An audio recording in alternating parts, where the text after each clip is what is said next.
Bismillahirrahmanirrahim. Assalamualaikum warahmatullahi wabarakatuh. Selamat pagi Bapak Ibu sekalian yang saya hormati Bu Kepala Sekolah, Bu Aryani MPD, yang saya hormati rekan-rekan Dewan Guru. Terima kasih atas kehadirannya.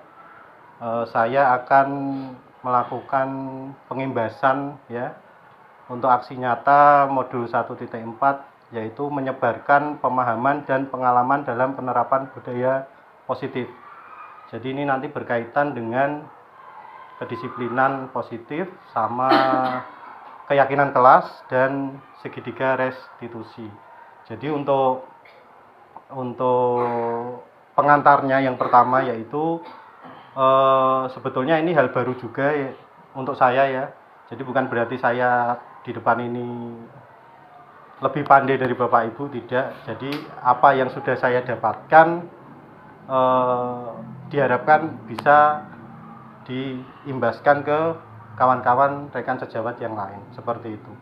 Jadi mungkin sudah ada yang lebih senior ya di dalam guru penggerak ini, ada Bu Aryani dan Pak Sutrisno. Nanti saya harap juga bisa memberikan masukan dan saran untuk apa yang sudah saya paparkan. Yang pertama, budaya positif di sekolah, yaitu budaya positif di sekolah ialah nilai-nilai, keyakinan-keyakinan dan kebiasaan-kebiasaan di sekolah yang berpihak pada murid agar murid dapat berkembang menjadi pribadi yang kritis, penuh hormat dan bertanggung jawab. Jadi ini pengertian dari budaya positif yang ada di sekolah. Jadi nilai-nilai itu ya berhubungan dengan kebaikan dan nanti ada pembahasannya untuk penjelasan selanjutnya. Ya, konsep utama budaya positif ini ada 6, yaitu disiplin positif dan nilai-nilai kebijakan universal, ada posisi kontrol restitusi, ada teori motivasi, ada kebutuhan dasar manusia, ada keyakinan kelas, dan ada segitiga restitusi. Jadi masing-masing item ini nanti akan kita bahas, akan saya berikan pengertiannya. Jadi nanti biar kita bisa membahas ada apa yang perlu diperbaiki dan mungkin kalau ada yang perlu dikurangi juga bisa dikurangi. Jadi untuk pengantar pertama ini filosofi Ki Hajar Dewantara. Ini pertama saya belajar ini agak sedikit asing ya, dalam artian di dalam filosofi ini kan harus menghamba kepada murid. Saya pernah menyampaikan ini kepada Pak Trisno, kepada Bu Aryani, tentang kata-kata menghamba sebetulnya agak mengganggu saya awalnya. Tapi begitu saya mendapatkan materi dan penjelasan, sekarang saya bisa menerima dan berusaha menerapkan itu. Jadi yang pertama, anak bukan tabula rasa kertas putih. Jadi anak itu pada saat masuk di sekolah itu bukan hal yang kosong. Jadi mereka sudah membawa kepribadian atau sifat-sifat yang sudah mereka bawa dari sebelum mereka masuk di sekolah kita. Jadi anak terlahir dengan bakatnya masing-masing. Jadi bukan yang kosong harus kita ajari dari awal, dari nol, itu tidak. Jadi mereka sudah ada mempunyai bakatnya masing-masing. Terus yang ketiga, tugas guru menuntun bakat tersebut agar anak tumbuh dengan selamat dan bahagia. Jadi tugas kita itu membimbing sebetulnya. Ya, kita tidak bisa memaksakan. Jadi tugasnya membimbing, tidak bisa memaksakan. Jadi kalau pelajaran bahasa Inggris umpama ya Pak Nur ya, ini contoh aja. Kita tidak bisa memaksakan satu kemampuan anak dengan kemampuan yang lain itu harus sama, tidak bisa. Ya, bisa saja anak yang kurang dalam bahasa Inggris dia akan menonjol di dalam hal yang lain, seumpama olahraga, ada matematika dan lain sebagainya, seperti itu. Terus guru ibarat petani, anak ibarat benih jagung, padi di ladang yang kita semai. Jadi itu yang saya sampaikan tadi. Jadi anak-anak itu sudah punya bakat, punya minat, yang itu yang kita kembangkan. Ya, jadi kita tugasnya membimbing mereka. Ya, membimbing mereka mengarahkan ke arah yang lebih baik dan tentunya harus ada progres yang lebih baik. Jadi antara perlakuan dengan satu siswa dengan siswa yang lain tidak sama sebetulnya. Seperti itu. Terus anak memiliki kodrat alam dan zamannya sendiri. Jadi mungkin pembelajaran zaman dahulu dengan sekarang akan berbeda ya. Jadi kalau zaman dulu kebanyakan orang tua dulu kan agak keras ya, tapi dengan berkembangnya zaman sekarang, kemajuan teknologi dan lain sebagainya, anak tidak perlu diperlakukan seperti itu ya. Jadi kita arahkan, kita bimbing sesuai dengan nanti ada model-model pembelajaran dan lain sebagainya yang akan kita terangkan. Terus pembelajaran yang berpihak pada anak atau murid ya. Jadi nanti ada pembelajaran berdiferensiasi. Jadi itu pembelajaran yang berpihak pada murid. Yaitu kita mengetahui kebutuhan murid itu apa. Itu yang harus kita penuhi. Ya, jadi tidak semuanya sama. Jadi seandainya saya kayak pelajaran PJOK, anak yang berat badannya besar tentu akan berbeda dengan anak yang kurus umpama. Jadi memberikan materinya, perlakuannya akan berbeda. Terus guru memiliki semboyan ing ngarsa sing tulodo, yaitu pendidik memberikan teladan. Jadi sebelum kita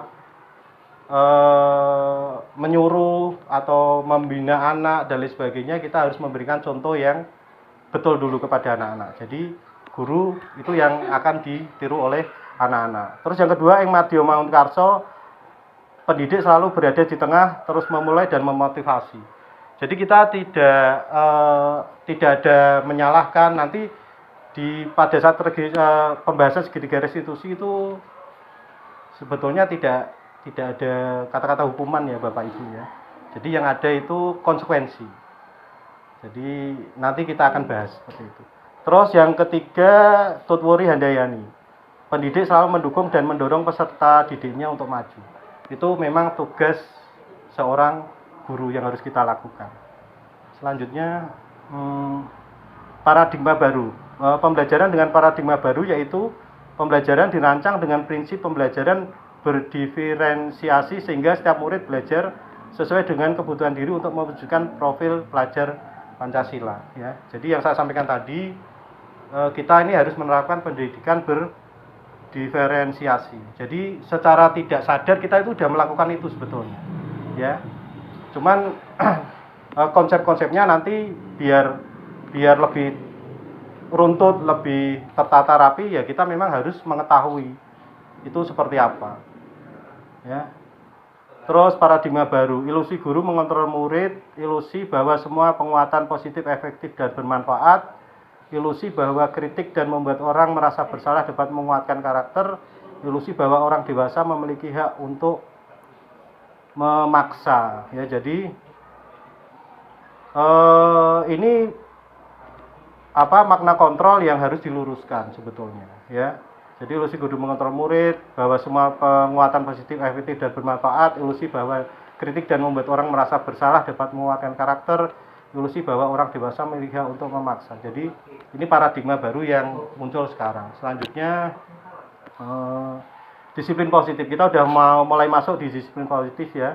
Jadi disiplin positif dan nilai-nilai kebijakan universal. Disiplin positif dimaknai menjadi sesuatu yang dilakukan seseorang pada orang lain untuk mendapatkan kepatuhan. Jadi ini pengertiannya seperti kita ini membuat orang lain agar patuh pada peraturan yang kita buat. Jadi sebetulnya nanti peraturan itu biar tidak dinamakan peraturan, nanti ada namanya kesepakatan. Kesepakatan itu berarti antara dua belah pihak, seumpama guru dan murid. Itu bukan peraturan lagi kalau peraturan dibuat satu pihak, tapi kalau kesepakatan itu dibuat dua belah pihak. Jadi nanti seumpama di kelas berarti bukan peraturan kelas tapi kesepakatan kelas. Kalau di sekolah bukan peraturan sekolah tapi kesepakatan sekolah, seperti itu. Terus nilai-nilai kebajikan adalah sifat-sifat positif manusia yang merupakan tujuan mulia yang ingin dicapai di setiap individu. Jadi ada nilai-nilai kebajikan yang nanti harus kita capai ya, supaya kita dalam pembelajaran menyampaikan ke murid juga akan bermanfaat. Selanjutnya disiplin positif. Dalam budaya kita, makna kata disiplin dimaknai menjadi sesuatu yang dilakukan seseorang pada orang lain untuk mendapatkan kepatuhan. Kita cenderung menghubungkan kata disiplin dengan ketidaknyamanan. Jadi itu tadi yang saya sampaikan. Kalau sudah kita memberikan peraturan, itu biasanya ada siswa-siswa yang merasa keberatan karena dia tidak biasa melakukan kebiasaan itu yang sebetulnya kebiasaan baik. Ya, jadi kata disiplin itu ya cenderung dengan ketidaknyamanan karena mereka harus melakukan itu. Ya, terus disiplin positif merupakan satu cara penerapan disiplin yang bertujuan untuk menumbuhkan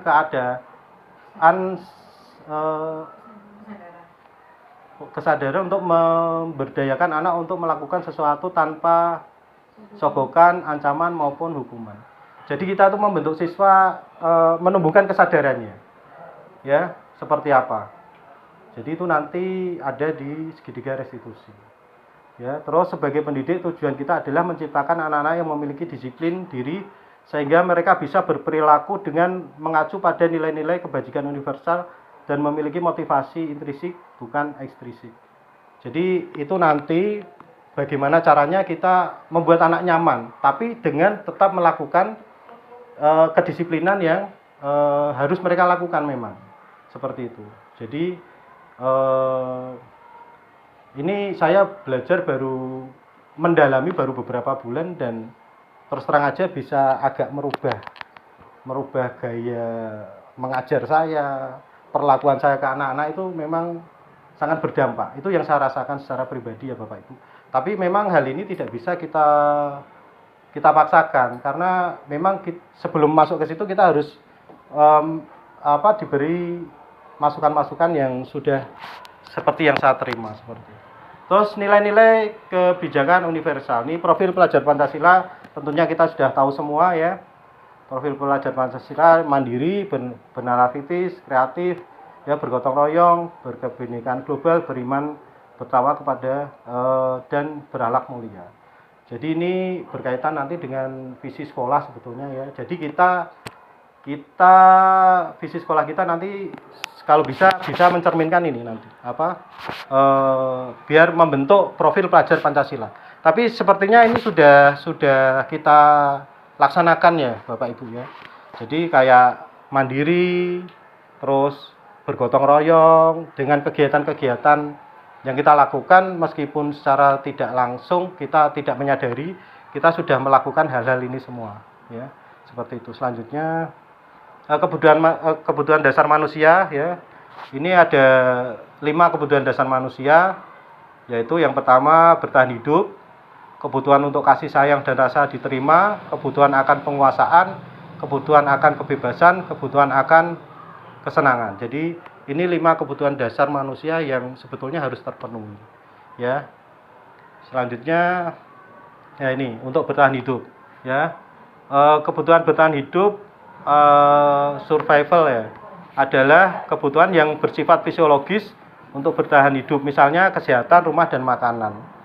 Ya, orang tanpa rumah, orang tanpa makanan, orang tidak sehat itu tidak akan bisa bertahan hidup. Terus kasih sayang dan rasa diterima.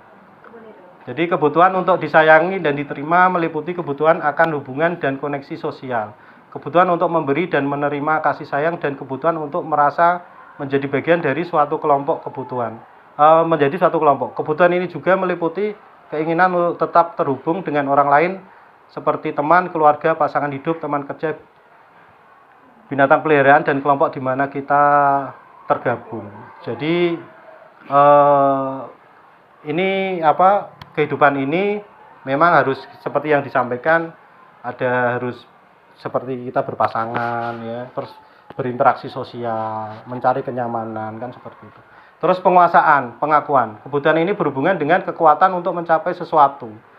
Menjadi kompeten, menjadi terampil, diakui atas prestasi dan keterampilan kita, didengarkan, memiliki rasa harga diri. Ya, kebutuhan ini meliputi keinginan untuk dianggap berharga, bisa membuat perbedaan, bisa membuat pencapaian, kompeten, diakui, dihormati. Ini meliputi self-esteem dan keinginan untuk meninggalkan pengaruh. Jadi penguasaan, pengakuan. Jadi kita ini pengennya dihargai. Apa yang sudah kita lakukan, sekali-sekali kita perlu mendapatkan pujian. Anak-anak sekali-sekali perlu kita puji, kita motivasi seperti itu.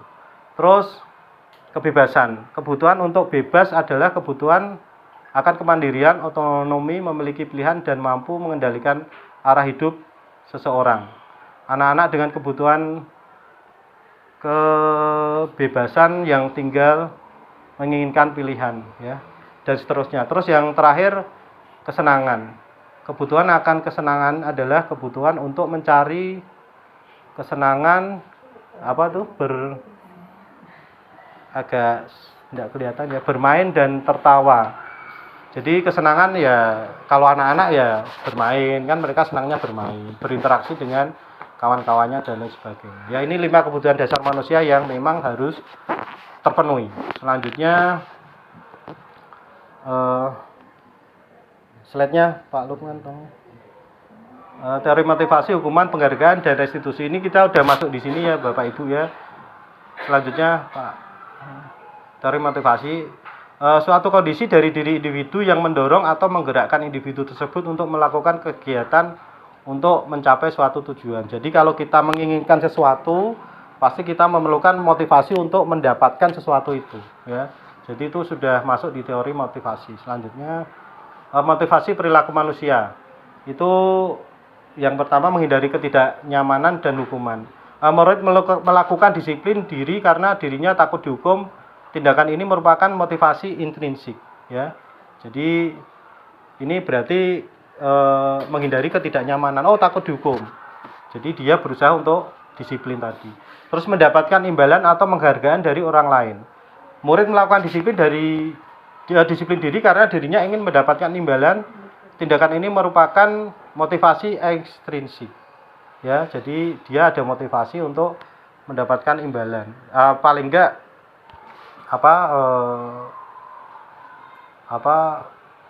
pujian dan lain sebagainya itu udah masuk ke intrinsik.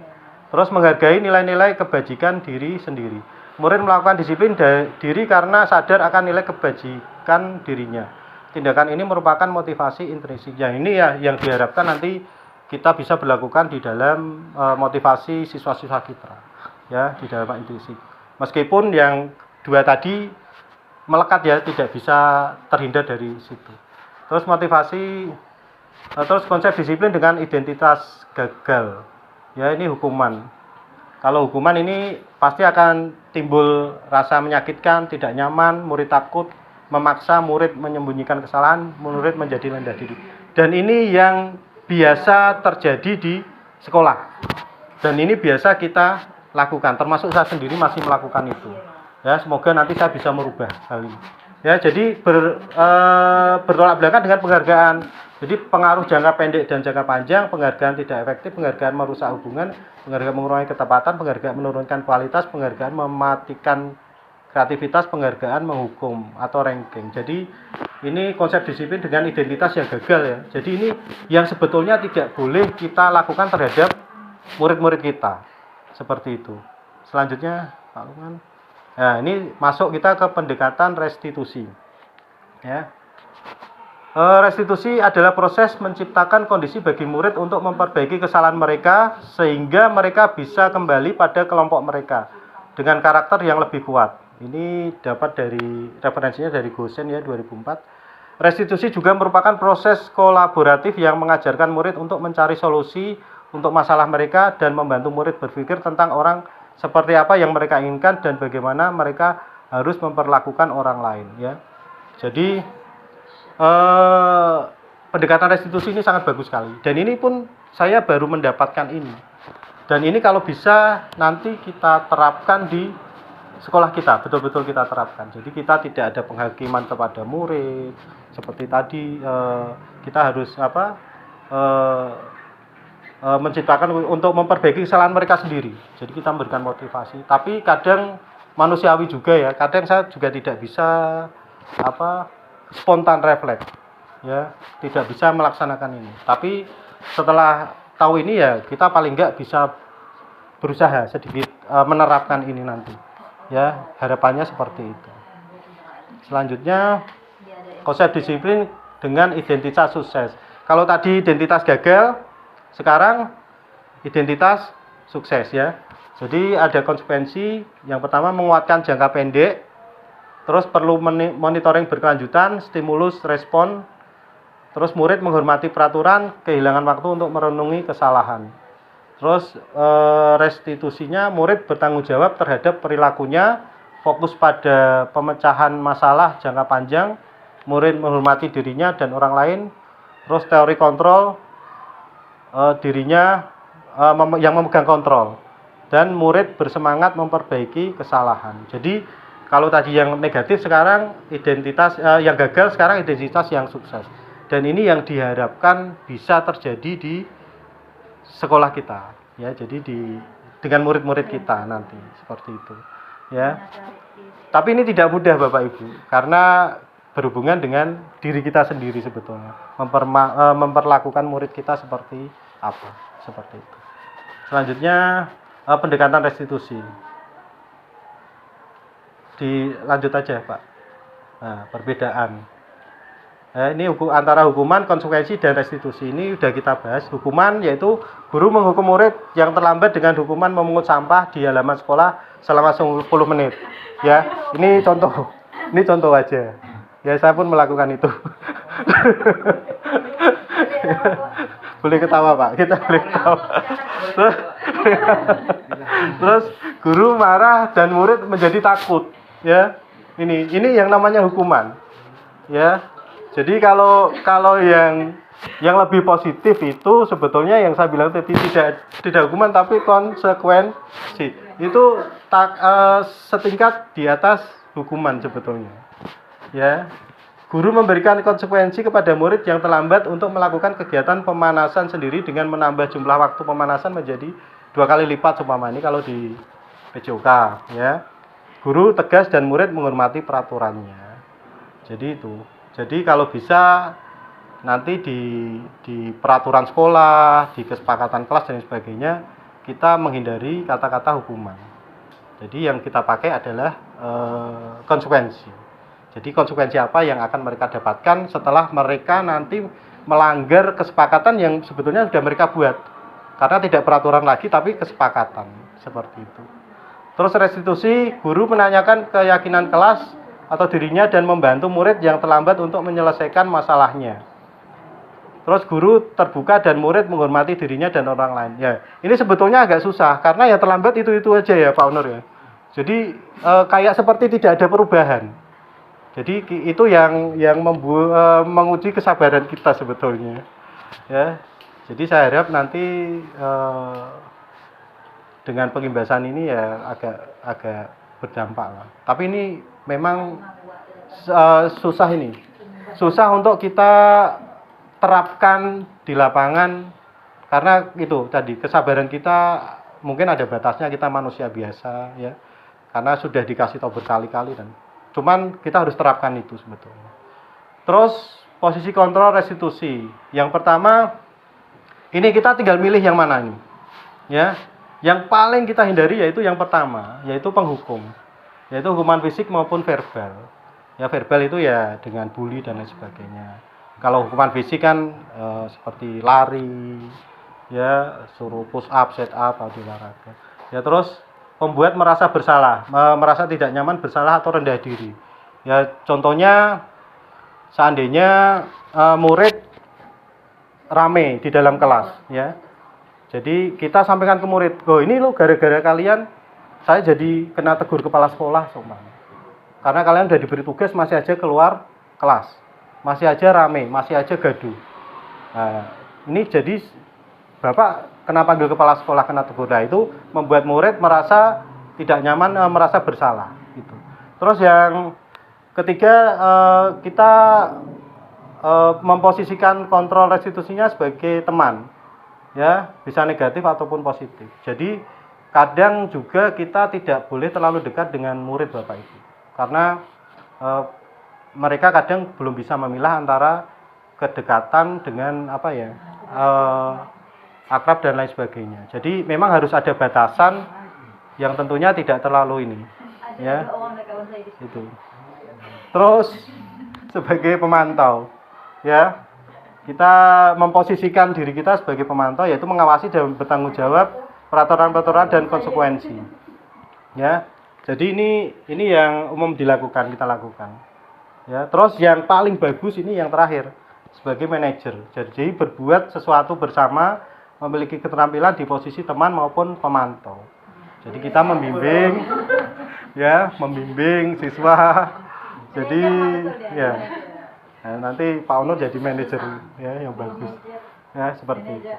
Terus selanjutnya Pak Lukman, slide-nya contoh penerapan 5 posisi kontrol. Jadi penghukum.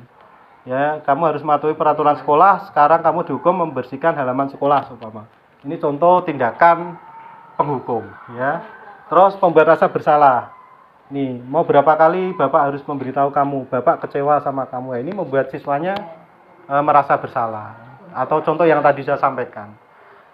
Terus sebagai teman, ayolah jangan terlambat lagi, buat Bapak bangga ya, untuk kali ini tidak apa-apa kamu salah, tapi jangan diulangi lagi ya. Nah, ini penyampaian seolah-olah kita sebagai teman dari siswa.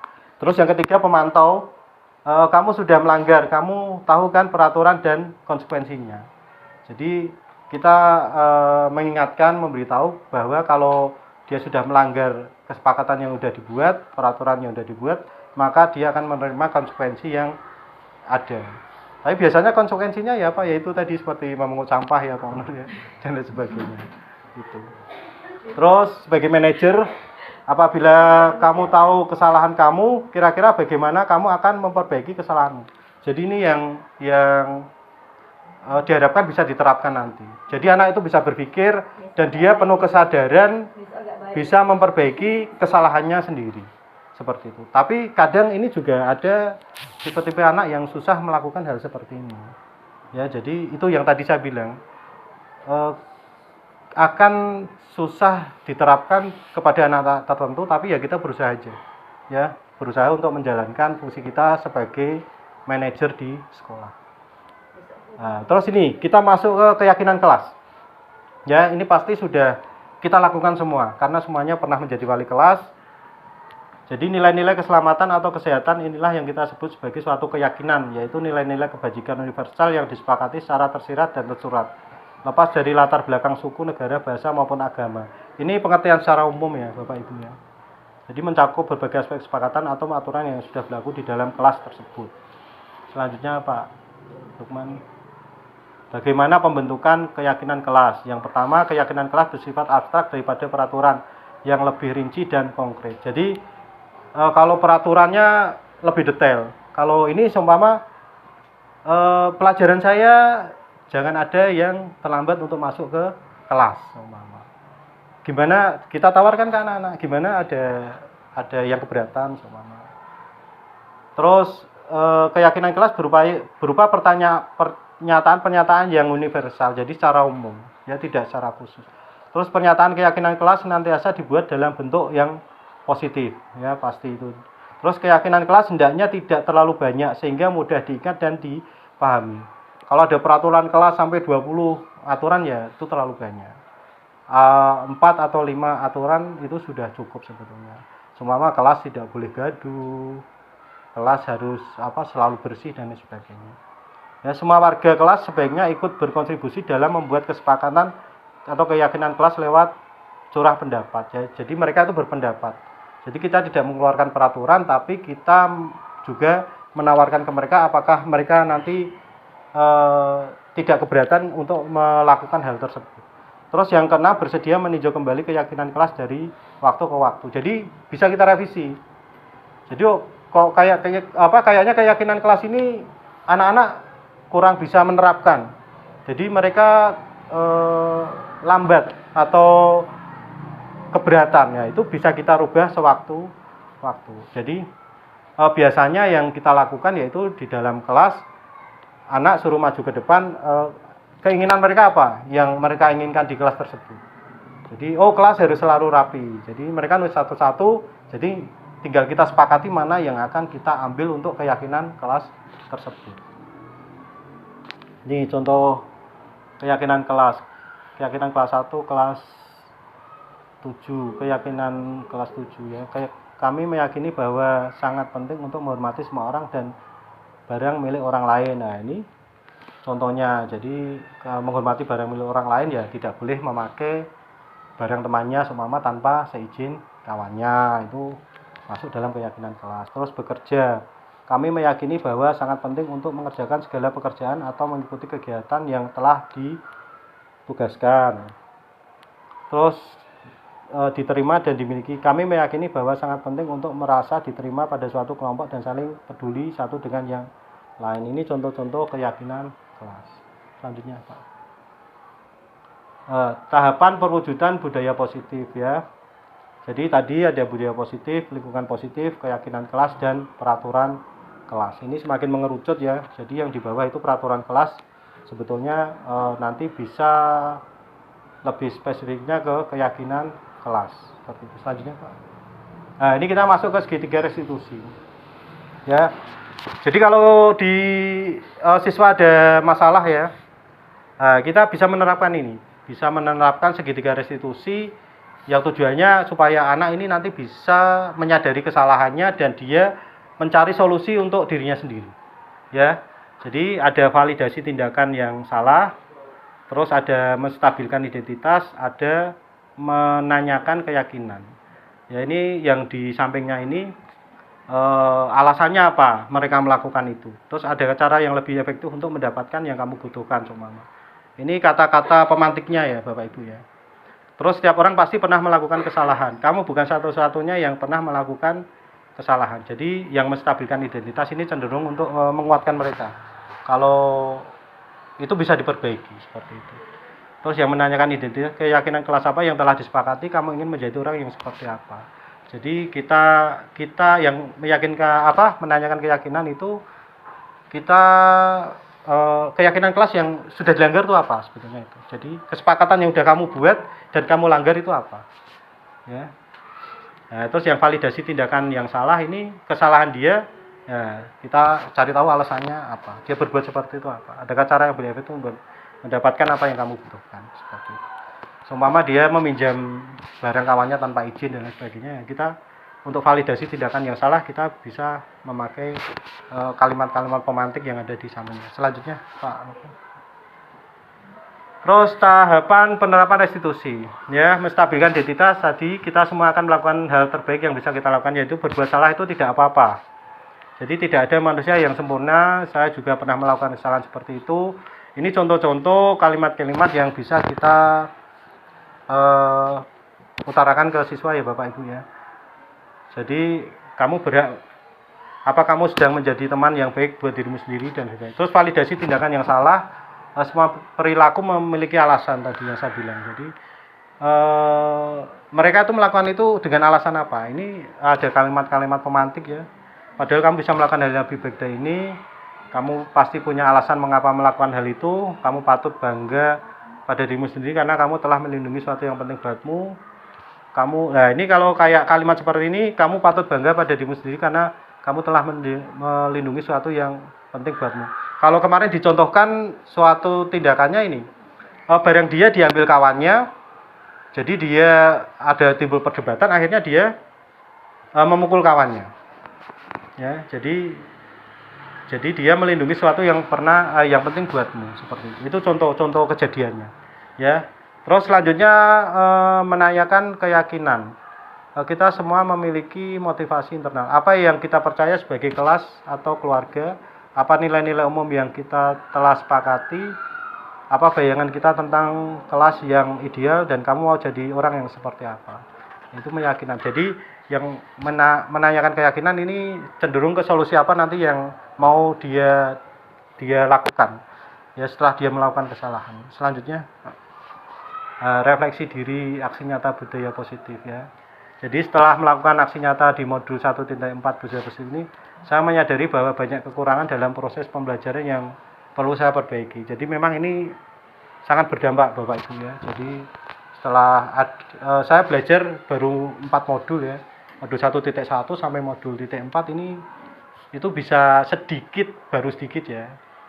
Merubah gaya belajar, gaya pembelajaran saya dan lain sebagainya. Ini secara tidak saya sadari ya. Itu. Jadi refleksinya seperti itu.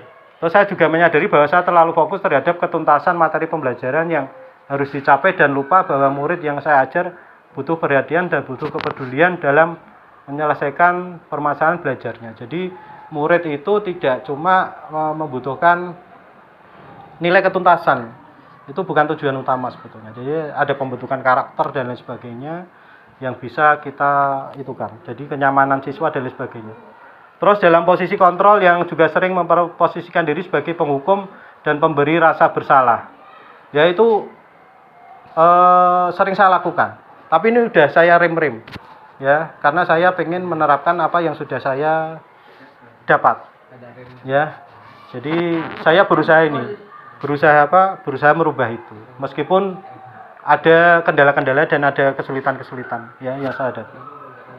Terus dengan adanya pemahaman restitusi ke depannya, saya akan berusaha untuk memposisikan diri sebagai manajer dalam posisi kontrol di kelas, sehingga permasalahan yang dialami murid dapat saya selesaikan tanpa murid merasa ketakutan dan bisa membangkitkan motivasi intrinsiknya pada murid. Jadi tadi ya, kalau bisa kita memposisikan fungsi kontrol kita itu sebagai manajer. Dan saya tahu itu akan susah diterapkan karena saya merasakan itu, ya, saya merasakan itu. Terus selain itu, dengan adanya kesepakatan dan keyakinan kelas yang saya buat, semoga bisa menjadi rambu-rambu untuk murid dalam membiasakan budaya positif baik di lingkungan kelas dan sekolah. Jadi harapan lainnya adalah semoga kedepannya dapat terjalin kolaborasi dengan rekan guru lainnya dalam membangun budaya positif. Ini masih di SD negeri ya. Soalnya di guru penggerak itu boleh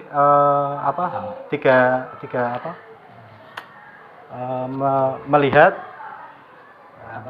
ATM, mengamati, tiru dan dimodifikasi. Jadi seperti itu. Ya, jadi kita tidak mungkin mendapatkan referensi yang sembarang ya. Jadi kita ini mencari referensi yang terbaik yang untuk kita nanti lakukan di dalam proses pembelajaran apa yang akan kita terapkan di sekolah. Selanjutnya Pak. Nah, ya, terima kasih. Mungkin ini yang bisa saya imbaskan ke Bapak Ibu. Jadi, nah ini guru penggerak ini harus tergerak dulu ya. Saya harap Bapak Ibu juga bisa tergerak nanti, terus bergerak dan baru bisa menggerakkan kawan-kawan yang lain. Mungkin itu yang bisa saya sampaikan. Saya masih ada beberapa waktu, saya mohon masukan dari Bapak Ibu atau apapun boleh disampaikan, karena tidak ada benar dan tidak ada salah di sini. Jadi semuanya boleh menyampaikan pendapatnya seperti apa, atau perlu yang harus kita terapkan di sini. Mungkin nanti ada dari Bu Aryani atau Pak Tris, supaya kita bisa memfungsikan diri kita sebagai fungsi manajer ya, karena memang agak sulit ya. Mungkin itu, ini terima kasih, mungkin itu cukup dari saya. Untuk sesi selanjutnya mungkin untuk masukan, dan mungkin nanti kalau ada tanya jawab bisa langsung disampaikan. Mungkin ada dari Bu Aryani, silakan Bu. Sedikit Bu. Terima kasih Pak Bowo yang sudah bagus sekali presentasinya, membuat saya ingat kembali ya Pak Kris ya, masa-masa lalu. Aksi nyata yang baru 2004 ini memang materi cukup padat. Kemudian materi ini sangat bagus dan banyak kawan-kawan yang belum paham tentang yang budaya positif, perubahan paradigma lama ke paradigma baru. Budaya positif ini, kalau kita sudah tahu teorinya dulu, baru kita bisa melakukan. Nah, makanya bagus sekali Pak, sebenarnya ini kita diseminasinya tuh di seluruh guru.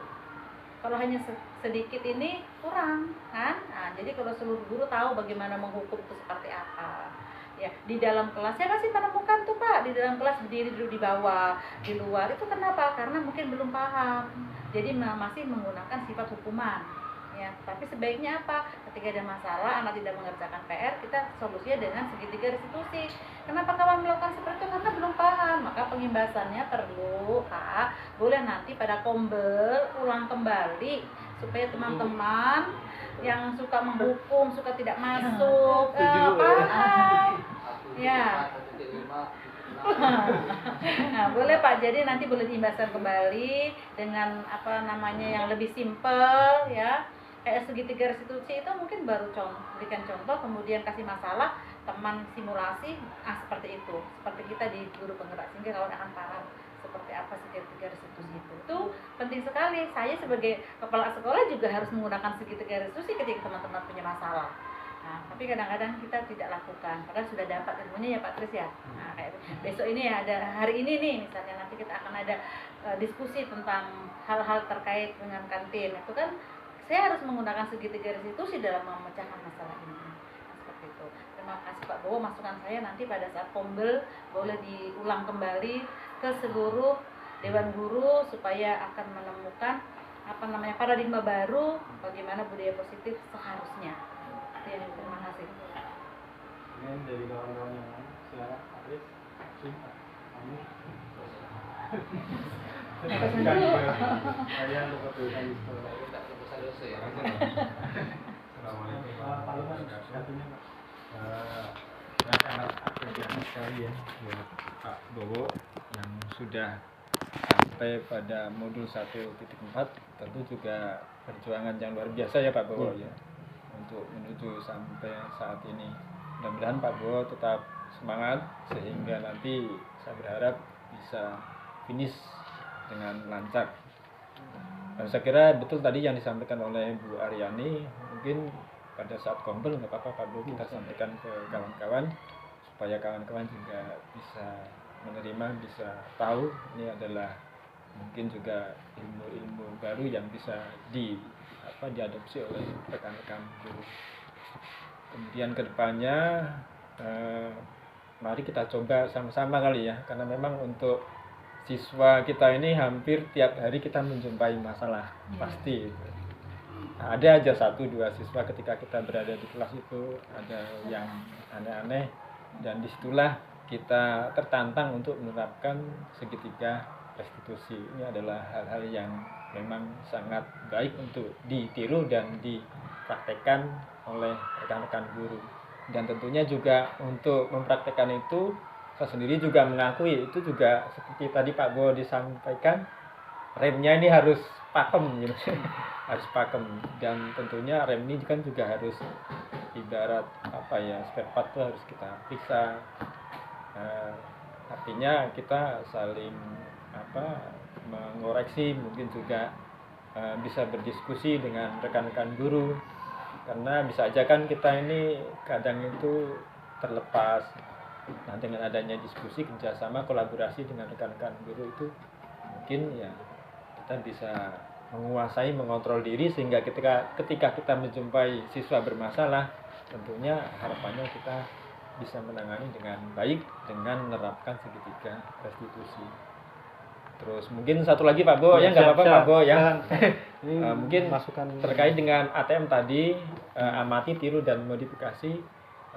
Tadi saya lihat masih ada yang SD-nya, mungkin nanti ke depan itu bisa diperiksa lagi, sehingga nanti pada saat Pak Bowo sampaikan ke guru-guru tentunya sudah clear. Itu aja sih Pak Bowo. Sekali lagi terima kasih, tetap semangat Pak Bowo. Mantap. yang lain silakan. Boleh Pak Nur.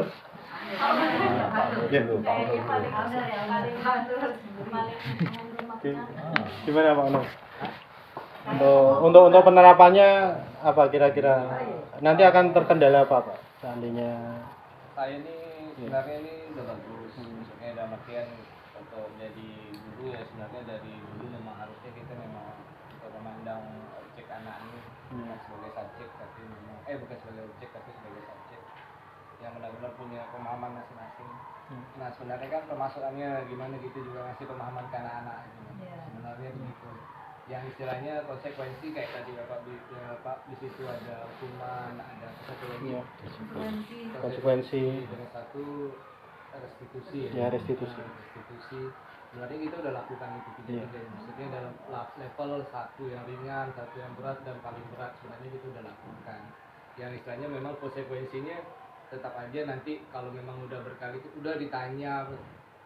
Yang saya agak bingung nih mungkin untuk pembedaan kita sebagai teman atau apa, kenapa? Karena satu sisi kita juga tetap harus memandang mereka sebagai teman. Ternyata ini juga jadi ada masalah juga untuk secara teori Pak ya, atau praktek saya nggak juga tahu lah misalnya seperti apa. Cuman mungkin alangkah baiknya memang kalau sekolah kita nih kayak ada spanduk-spanduk atau apa yang istilahnya memang Kata motivasi. motivasi yang istilahnya membujuk mereka lah secara persuasif. Tidak hanya kita dan perlu kepedulian semuanya lah, makanya sebenarnya memang harus diberitahu ke semua guru dalam rapat atau apa. Kenapa? Contoh lah ya, contoh misalnya untuk masalah seragam atau apa, yang kita yang di depan kadang-kadang mengingatkan mereka, tahu-tahu di kelas mereka buka, guru tidak mengingatkan gimana.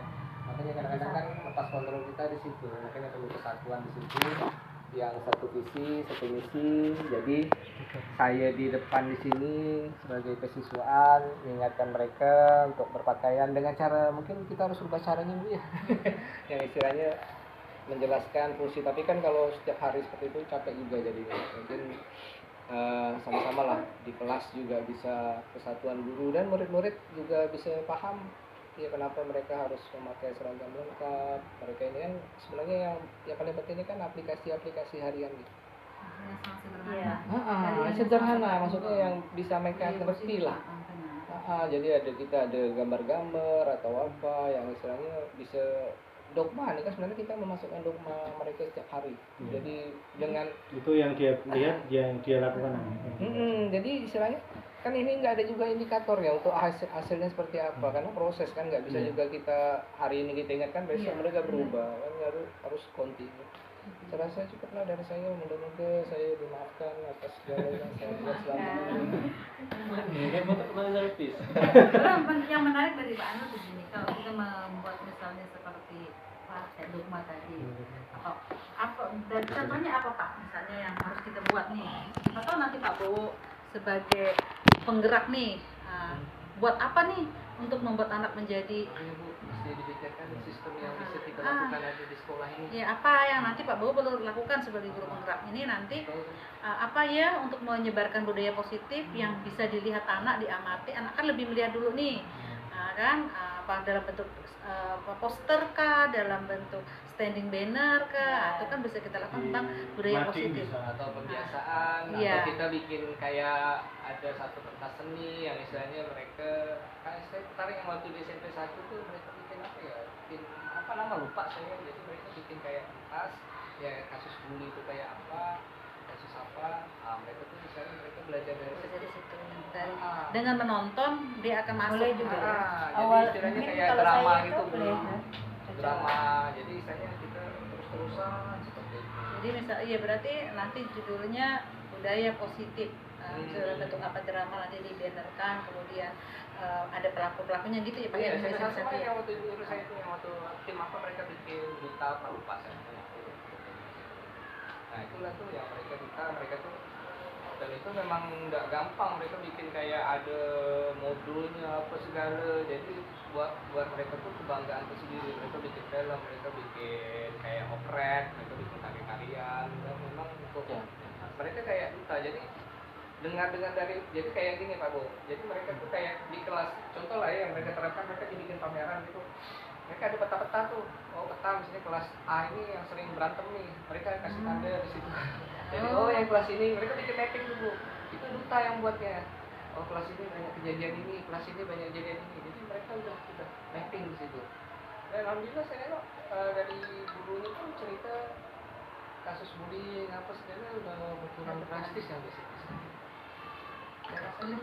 Boleh Pak, yang nanti mereka bisa diaplikasikan di sekolah kita Pak Bowo ketika bicara tentang budaya positif, apa yang Pak Bowo ini kan baru teorinya ya, Pak Bowo sudah lakukan tentang budaya positif di sekolah. Nanti kan itu kan biasa kan bukti gambar bercerita tuh, gambar bercerita itu apa? Kan nanti boleh yang Bapak sudah lakukan, yang ringan-ringan itu kan yang untuk contoh sebetulnya ya tadi datang bersalaman itu dah ya sebetulnya memungut sampah di masuk kelas itu juga foto-fotonya kan itu contoh kecil. Jadi kalau memang mau ada program apa yang harus dibuat nanti diterapkan sekolah kita ya mungkin kita akan berikan boleh Pak. Nanti kan Bapak kan juga di OSIS kan, jadi apa nanti melibatkan OSIS, yuk kita budaya positif apa nih, ide-ide yang baru. Misalnya kayak bersalaman kan sudah, lagi yang baru nih, boleh diskusi dengan Pak Trisno dengan saya. Oke, terima kasih ya Pak. Atau lewat atau gimana? Enggak apa-apa. Enggak, ini jangan merasa wah nanti dikasih pertanyaan dan itu cuma masukan aja. Karena tidak ada benar tidak ada salah. Guru BK-nya. Nah ini makanya saya memang sengaja mengajak guru BK itu. Jadi untuk ada hubungannya ini dengan Betul. budaya positif seperti itu. Ya kalau dari BK sih yang segitiga restitusi tadi itu Sudah dilakukan sebetulnya. bukan, itu hampir sama seperti teori-teori BK kan. Ada kayak saya lihat tadi kan ada kalimat ini, Ya, kalimat ini, kalimat itu kemarin. hampir-hampir mirip kan. Cuma kalau misalnya yang kita udah jalankan misalnya nih, karena siswa itu kan butuh proses. Iya. Nggak, walaupun kita misalnya udah lakukan terus menerus, itu proses, bisa saja dia di SMP nggak berubah kan, melakukan masalah mungkin setelah nanti di SMA. Jadi proses tuh nggak bisa kelihatan sekarang Iya, hasilnya. tentunya proses berarti masih Berlanjut. berlangsung. Tadi yang Pak Unur yang bullying tadi itu mungkin kalau yang saya tahu itu ada, kalau dari unit sekolah itu harus bentuk anak-anak itu ROPS kalau saya nggak salah. Iya, ROPS. Roots. Roots Day. Kemarin yang Itu saya kan bilang ada Roots dia Day. aksi nyata tuh kan. Mereka bikin duta Roots. Jadi mereka yang itu kan semua tuh yang buat Boleh tuh, peta-peta masalah tuh kan. Itu yang guru situ mereka udah sertifikasi Bu nasional, yang guru bahasa Inggris juga. Siapa ya? SMP berapa? Ada. Satu ada di situ. Bisa diundang sebenarnya. Dulu pernah Ada. saya jadi operator, lupa saya namanya. Laki Iya, perempuan? laki. Oh, ini Fahrul. Fahrul ya, Ah, guru bahasa Inggris. Dia sertifikasi nasional. Fahrul. Jadi dia yang didik anak-anak. Terus tadi betul. Cuma kan buatnya kan ada panitia yang anti bullying itu kan dari guru-guru kan terus ke anak-anak. Berarti nanti pelopornya guru BK. Iya. Bertiga Bu. Roots berarti iya bertiga Roots. Root itu berarti dari guru BK dan anti bullying, salah satu program dari siswaan. Berkolaborasi. Boleh berkolaborasi dengan Sudah CGP. dianggarannya bullying. Sekali lagi boleh panggil. Baik, dia bisa dipanggil. Oh, biasa. Gitu ya. Tinggal kita, dan dia nggak perlu dikasih ini karena mereka memang ada dari insentif langsung dari pusat. Jadi kita nggak Bisa. perlu ngasih Ada Bu, dianggarkan dana, enggak? nggak perlu Konsumsi. dikasih dana untuk Transfer. support. Nggak perlu. Karena dia langsung, misalnya dia disetujui, dia langsung dari pusat. Oke, jadi Ruth nanti boleh program Pak Bowo. Pak Bowo sebagai CGP mengangkat itu. Ruth nanti tinggal dipanggil karena ada dananya. Nanti bisa dibiayai. Yang tentang budaya positif. Kalau bisa tuh Pak saya, karena kan kita ini kan ada pengembangan diri setiap hari Jumat tuh kan, ada yang di dalam kelas. Boleh kalau misalnya tadi yang katakan Aunur tadi untuk masalah untuk menunjukkan bakat bagaimana cara anak itu meniru yang lebih baik gitu kan. Kita ambil di dalam 1 bulan itu cukup 1 lah ya untuk Minat dan pentas bakat. minat dan bakat mereka tuh Boleh. dari situ. Nah dari situ juga mereka bisa menampilkan emang grup-grup mereka yang berhubungan Bagus. dengan tentang bullying tadi atau tentang budaya positif. Jadi anak-anak tuh tidak usah lagi nunggu, kau gitu, baru udah kesadaran dia gitu sekarang nih mau tampil apa enggak. Oh iya, tentang bakat dan minat. Ya, Boleh, bakat dan minat. Jumat, kalau Jumat. Jadi dibuat proyek. Enggak dia pekan biasa. kebiasaan. Jadi kita Kebiasaan. buat di dalam kebiasaan. Kan kebiasaan kita ini kan udah ada bagus nih, ada sehat, jalan santai, terus ada olahraga, terus ada sarapan, terus yang di dalam kelas bimbingan mungkin ditambah 1 adalah Sarapan lah ya. kan bisa kalau diselang literasi sini itu ya. kan Sarapan. jadi diselang-seli. Iya, bakat dan minat perlu tuh. Jadi di situ bisa Jadi diolah nanti semua anak-anak mau ya. menampilkan bakat dan minat. Iya, dengan waktu 1 jam sih biasa. 1 jam. Bukan. 1 jam.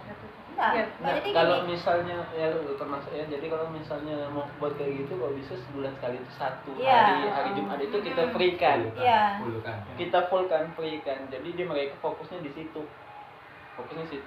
yang pertama. Yang kedua untuk masalah tadi itu bisa ditampilkan pada saat kita kelas meeting juga bisa sebenarnya untuk mengisi kegiatan mereka kan, dan juga untuk merefresh kejadian-kejadian sebelumnya. Jadi sebelum dia naik kelas, nih ini loh yang ada terjadi di kelas mereka nih, kelas kalian. Jadi nanti untuk kelas selanjutnya dia bisa berubah, dia bisa berubah. Jadi kayak refresh gitu. tinggal disusun aja. Tinggal disusun. Masalah peniru tuh banyak daripada itu membuat RUU.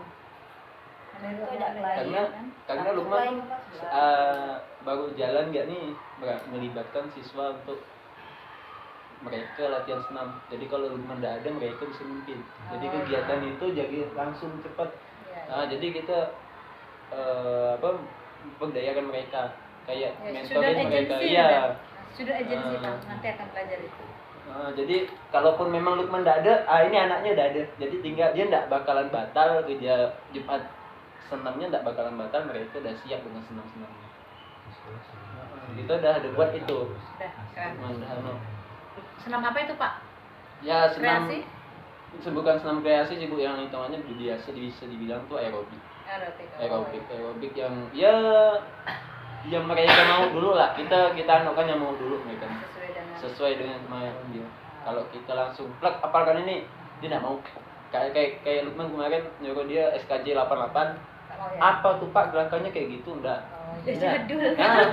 Iya benar, udah jadul. Yang pertama udah jadul, yang kedua memang mereka dengar musiknya pun enggak menarik. Tidak familiar. Iya. Karena anak sekarang Masa. aktif ya, Ya. jadi nggak semangat dia dengar itu. Masanya beda. Masanya beda. Jadi jangan ya kan kalau misalnya senamnya tuh dipakai lagu DJ dengan, nah itu kan aerobik gitu. Kalau aerobik sih nggak masalah sih sebenarnya, aerobik sama zumba nggak masalah. Tapi kalau yang lain ya tetap. Jadi harus sesuai dengan zaman. Tadi yang gitu, disebutkan gitu, Pak. gitu. Udah sesuai dengan zaman tadi. Zamannya. Ikut lah yang tua ikut. Tadi udah dicatat yang kata-katanya Pak. Penuh udah catatan. Nanti kalau Jadi tak konten nih. Jadi bikin ketawa. Oke, sudah. Apa lagi?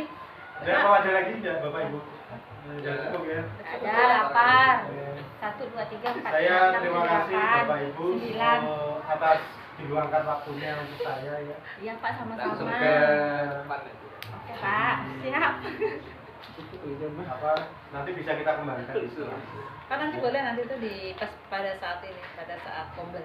Siap. Biar kawan-kawan. Kemarin aku yakin Pak Terna juga sudah pernah ingatkan kembali. Ternyata udah diingatkan sama Pak Saya Tresno. ini Bu, kemarin kan sebetulnya saya punya kesempatan kalau kemarin jadi IHT Bu.